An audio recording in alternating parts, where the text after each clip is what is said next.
तो hello guys, मैं हूँ वेदांत और आज का टॉपिक है हमारा कोरोना वायरस, मतलब कि एंटीडोट ऑफ कोरोना वायरस। ये जो वायरस फैला हुआ है, इसका वैक्सीन क्या है?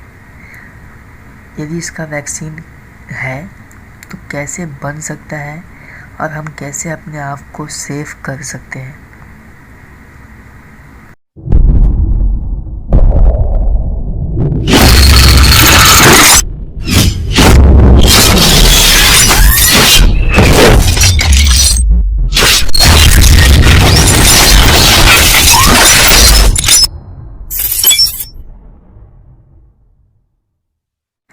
तो गाइस, अब हम यहाँ पे वैक्सीन दो टाइप के देखेंगे। जो भी महामारी फैली हुई है उसके दो वैक्सीन बन सकते हैं। यहाँ पे कितने दो वैक्सीन यहाँ पे बन सकते हैं, तो हम एक एक करके यहाँ पे वैक्सीन के बारे में देखेंगे और समझेंगे कि इसके वैक्सीन कैसे कैसे बन सकते हैं। और फ़िलहाल तो हम बड़े पैमाने पे नहीं सोच सकते, लेकिन हम अपने बायोलॉजिकल टॉपिक के हिसाब से इसे सोच के देखते हैं कि हम इसे कैसे बना सकते हैं। तो पहली बात तो ये दोस्तों कि यदि आपने एक बात नोटिस किया होगा तो ठीक है, नहीं किया होगा तो मैं आपको बता देता हूँ। यदि आपने ये बात नोटिस किया होगा तो कमेंट सेक्शन में मुझे बता देना। कभी आपने ये नोटिस किया गाइस कि जितनी मौतें हुई हैं इस देश में, उससे ज़्यादा लोग यहाँ पे रिकवर हो चुके हैं, मतलब बच गए हैं, उस महामारी से वापस लौट गए हैं। तो उस महामारी से वापस कैसे लौटे वो लोग, क्या आप इनके बारे में जानते हैं? कि आपको तो पता है कि इसकी कोई मेडिसिन, वैक्सीन या कोई भी ट्रीटमेंट नहीं है, तो वो कैसे बच जा रहे हैं? ना हम उन्हें कोई मेडिसिन दे रहे हैं, ना ही हम उन्हें कोई वैक्सीन दे रहे हैं, ना ही हम कोई इंजेक्शन, कुछ भी नहीं दे रहे हैं, लेकिन फिर भी वो लोग कैसे बच जाते हैं? तो यहाँ पे उनका एक चीज़ काम में आता है, वो है इम्यून सिस्टम।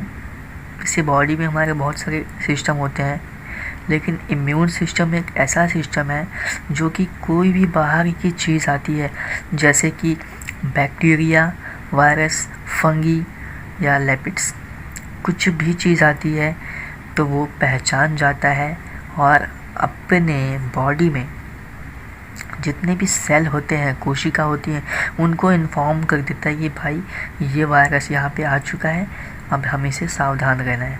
तो चलो एक सिंपल से डायग्राम के हिसाब से हम समझते हैं और उसके बाद आगे आगे बात करते हैं। तो मानो अगर इस यहाँ ये आपका एक बॉडी है, ठीक है, ये क्या है? ये एक ह्यूमन बॉडी है मान लो, ठीक है। और यहाँ पे वायरस आता है, यहाँ से वायरस हमारे बॉडी में आता है, ठीक है। जैसे ही ये जो वायरस हमारे बॉडी में आता है ना, तो हमारा जो इम्यून सिस्टम है उसे फटाक से मालूम पड़ जाता है कि भाई हमारे बॉडी में कोई ऐसा वायरस या बैक्टीरिया आ चुका है। तो अब जो हमारा इम्यून सिस्टम है ना, वो खुद में ही क्या बनाएगा? एंटीबॉडी। इम्यून सिस्टम खुद ही अपने अंदर ही एंटीबॉडी बनाएगा। एंटीबॉडी को हम Y से दर्शाते हैं, मैं यहाँ लिख देता हूँ, Y इक्वल टू एंटीबॉडी। ये खुद ही एंटीबॉडी बना लेता है।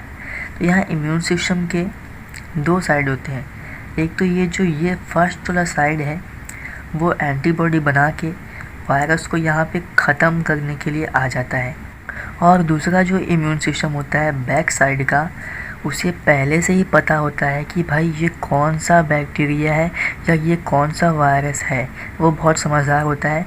और ये जो दूसरा वाला इम्यून सिस्टम है, वो इसके इम्यून सिस्टम के काम करने के बाद ये एंटीबॉडी जब ये काम कर लेता है, वायरस को ख़त्म कर देता है या नहीं कर पाता है, तब वो आता है कौन? Immune system. कौन सा? सेकंड वाला।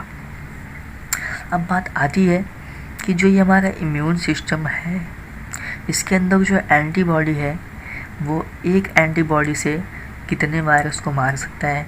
तो आप यहाँ पे नोट कर लो, एक एंटीबॉडी एक ही वायरस को मार सकता है, एक एंटीबॉडी एक ही वायरस को मार सकता है, इतना आपको ध्यान में रखना है। तो चलो अब हम वायरस को एकदम अच्छे से समझ लेते हैं कि वायरस के अंदर क्या क्या चीज़ें होती हैं। तो गाइस मैंने यहाँ पे वायरस की कुछ छोटी सी डायग्राम बनाई है, जानता हूँ अच्छी नहीं है लेकिन आपके नॉलेज के लिए एकदम बेस्ट है। तो देखो वायरस कुछ हमें ऐसा दिखता है, ठीक है। अब देखो जो ये यहाँ का जो पार्ट है इसे हम क्या कहेंगे, सिंगल स्ट्रैंड आरएनए, और जो आरएनए है उसके साथ में प्रोटीन भी होता है, ठीक है, उसके साथ में प्रोटीन भी होता है। और जो ये पार्ट है, ये सब जो पार्ट है इसे हम क्या कहते हैं, स्पाइक कहते हैं। क्या कहते हैं, स्पाइक। यही जो वायरस है वो मुंह के सब सहारे अंदर जाता है और ये स्पाइक से क्या करता है, डीएनए को छोड़ता है हमारी बॉडी में। और जब ये डीएनए जो है हमारे इम्यून सिस्टम को पता चलता है कि भाई बाहर से कोई घुसपैठिया आ चुका है, तब वो अपना काम करना स्टार्ट हो जाता है। तो गाइस इतना आपको समझ गया। अब बात आप ये पूछोगे कि भाई जो इंसान लौट के आ चुके हैं, मतलब जो इस महामारी से बच चुके हैं और वापस आ चुके हैं, क्या उनके अंदर भी एंटीबॉडी है? तो आप जो सोच रहे हैं वो सही है, उनके अंदर भी एक एंटीबॉडी है। मतलब कि उस वायरस से लड़ने के लिए उनके अंदर एंटीबॉडी है। तो कहीं ना कहीं अगर हम उस एंटीबॉडी को लेके दूसरों की हेल्प करें, क्या ये हो सकता है? देखो ये हो तो सकता है कि जो इंसान अभी अभी उस महामारी से बच से आए हैं, उनके बॉडी से उस एंटीबॉडी को निकालना ये कोई आम बात नहीं है, ये बहुत मुश्किल बात है। लेकिन यदि ऐसा मुमकिन हुआ तो अच्छी बात है। तो यहाँ पे हम 2 वैक्सीन देख सकते थे, कौन कौन से, यदि हमारा इम्यून सिस्टम अच्छे से काम करता हो तो। अच्छा मैं आपको एक बात बता दूँ, मानो कि ये हमारा क्या है, वायरस है, ठीक है।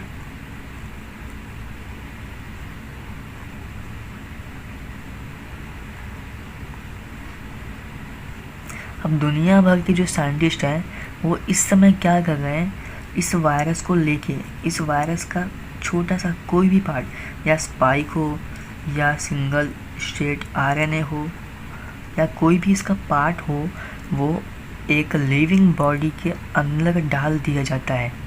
मतलब ऐसे ही नहीं डाल दिया जाता है, इस वायरस के अंदर जो बीमारी फैलाने की जो शक्ति है, उस पावर को, उस शक्ति को ख़त्म करने के बाद ही उस लिविंग के अंदर उसे डाल दिया जाता है, ताकि जो उसका इम्यून सिस्टम है वो एकदम अच्छे से काम करने लगे, एकदम तेज़ी से काम करने लगे। क्योंकि वायरस को फैलने में समय नहीं लगता है, बल्कि हमारा जो इम्यून सिस्टम है वो थोड़ा लेट काम करता है, ठीक है। इतना आपको समझ गया। तो भाई बात ये आती है कि जो इम्यून सिस्टम इसके कारण भी बढ़ सकता है। इम्यून सिस्टम को क्या होगा, शंका हो जाएगा कि भाई ये वायरस का ही एक पार्ट है, अब हमें सचेत होना है। तो साइंटिस्ट भी ये करने की कोशिश कर रहे हैं वैक्सीन बनाने के लिए। देखो एक वैक्सीन को बनाने के लिए कम से कम 1.5 साल लगता है। एक वैक्सीन को बनाने के लिए कम से कम 1.5 साल लगता है। लेकिन जो हमारा WHO है वो क्या कहता है कि नवंबर 2020 तक एंटीडोट बन जाना चाहिए, मतलब उसकी वैक्सीन बन जानी चाहिए। चलो मान लिया कि वैक्सीन बन भी गई, तो क्या गारंटी है कि वैक्सीन सही होगी? वैक्सीन बनने के बाद उसकी टेस्टिंग भी होती है। अब उस टेस्टिंग को मानो 2 महीने 3 महीने जाएंगे, तो मानो कि ये हो सकता है कि अगले साल ये काम कंप्लीट हो जाए। क्योंकि वैक्सीन बनाना कोई आम बात नहीं है। लेकिन हाँ, आप अपने इम्यून सिस्टम को एकदम मेंटेन करके अपना बचाव कर सकते हैं। तो मैं तो यही कमेंट करता हूँ कि भाई आप लोग सुरक्षित रहिए, घर में रहिए। लॉकडाउन ही इसका इलाज नहीं है दोस्तों, लॉकडाउन ही इसका इलाज नहीं है।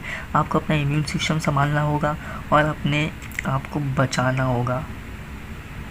यदि आपका इम्यून सिस्टम अच्छा है, देखो इम्यून सिस्टम को पहचानने के लिए कि आपका जो इम्यून सिस्टम है वो अच्छा है कि नहीं, सिंपल तरीका है।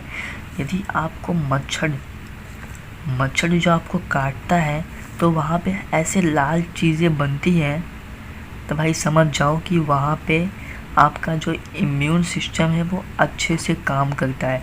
लेकिन जहाँ पे आपको ये लाल चीज़ नहीं बनती है, डॉट वहाँ पे नहीं बनती है, तो आप मान लेना कि आपका इम्यून सिस्टम थोड़ा अच्छा नहीं है। तो आपको सब्जियाँ खानी है जिसमें आपको प्रोटीन मिले।